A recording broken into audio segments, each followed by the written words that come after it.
اما عائشہ رضی اللہ تعالی عنہا فرماتی ہیں کہ ایک دفعہ حضور صلی اللہ علیہ وسلم نے مجھ سے کہا کہ کسی کو بلاؤ. تو میں سمجھی جب آپ اس طرح فرماتے ہیں کسی کو بلاؤ تو عموماً آپ کی مراد میرے ابا ابو بکر صدیق رضی اللہ تعالی عنہ ہوتے ہیں. تو میں نے پوچھا کہ ابو بکر کو بلاؤں؟ کہا نہیں، ابو بکر کو نہیں بلاؤں. تو میں نے کہا کہ پھر عمر کو بلاؤں؟ کہا نہیں، عمر کو بھی. میں نے کہا عثمان کو بلاؤں؟ کہا عثمان کو بلاؤں.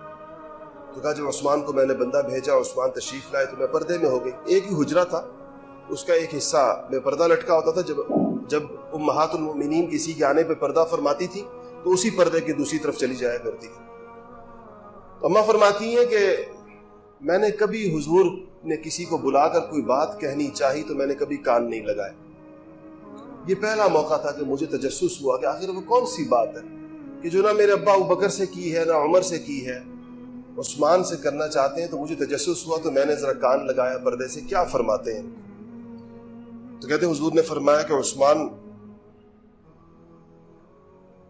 باغی ایک وقت آئے گا کہ تجھے جو کرتا اللہ جل شانہ یا جو جبہ اللہ جل شانہ پہنائیں گے، کچھ باغی اس کو تجھ سے زبردستی اتارنا چاہیں گے، زبردستی تمہیں اس منصب سے معزول کرنا چاہیں گے گویا، مگر تم ان کی بات نہ ماننا یہاں تک کہ مجھ سے آ ملنا، میرے پاس آ جاؤ. تو اور پھر فرمایا کہ عثمان، باغی تمہیں میرے پاس دفن بھی نہیں ہونے دیں گے. جب یہ فرمایا کہ دفن نہیں ہونے دیں گے تو عثمان غنی رو پڑے اس بات کہ یا رسول اللہ، آپ کا قرب مجھے نصیب نہیں ہوگا. تو آپ نے فرمایا نہیں، تمہیں دفن نہیں ہونے دیں گے.